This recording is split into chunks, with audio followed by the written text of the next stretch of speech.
जैसे ही भेड़िया मांस खाने लगा, अचानक उसके गले में एक हड्डी फंस गई। वो घबरा गया और सोचने लगा कि अब क्या करूं, किसी की मदद लेनी होगी। वो भागता हुआ जा रहा था कि रास्ते में उसे एक मुर्गी मिल गई। भेड़िया बोला, मुर्गी बहन, मेरे गले में हड्डी फंस गई है, अपनी चोंच से निकाल दो।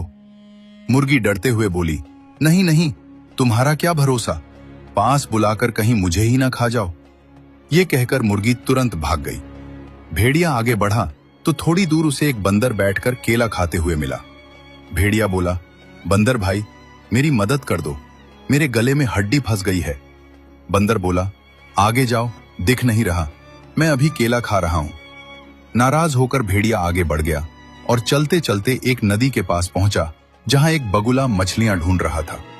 भेड़िया बोला, इस नदी में बहुत मछलियां हैं, मैं तुम्हें पकड़कर दे दूंगा, बस मेरे गले से हड्डी निकाल दो। बगुले ने कहा, यह तो आसान काम है। भेड़िए ने मुंह खोला और बगुले ने अपनी चोंच से हड्डी निकाल दी। फिर बगुला बोला, अब मेरे लिए मछलियां पकड़ दो। भेड़िया हंसकर बोला, शुक्र करो कि मैंने तुम्हारी जान बख्श दी, ज्यादा बोलोगे तो तुम्हें ही खा जाऊंगा। ये सुनकर बगुला डर के मारे उड़ गया। भेड़िया घमंड से आगे बढ़ने लगा और सोचने लगा कि मैं कितना चालाक हूं, काम भी हो गया और किसी को बदला भी नहीं देना पड़ा। लेकिन थोड़ी ही दूर जाने पर उसके गले में तेज दर्द होने लगा। जहां हड्डी फंसी थी वहां घाव हो गया था। वो कमजोर पड़ गया, प्यास लगने लगी और चलना मुश्किल हो गया। चलते चलते वो जंगल के एक बड़े पेड़ के पास पहुंचा जहां कई जानवर इकट्ठे थे। मुर्गी ने उसे देखकर कहा, यही वो भेड़िया है जो मदद मांगकर एहसान फरामोश बन जाता है।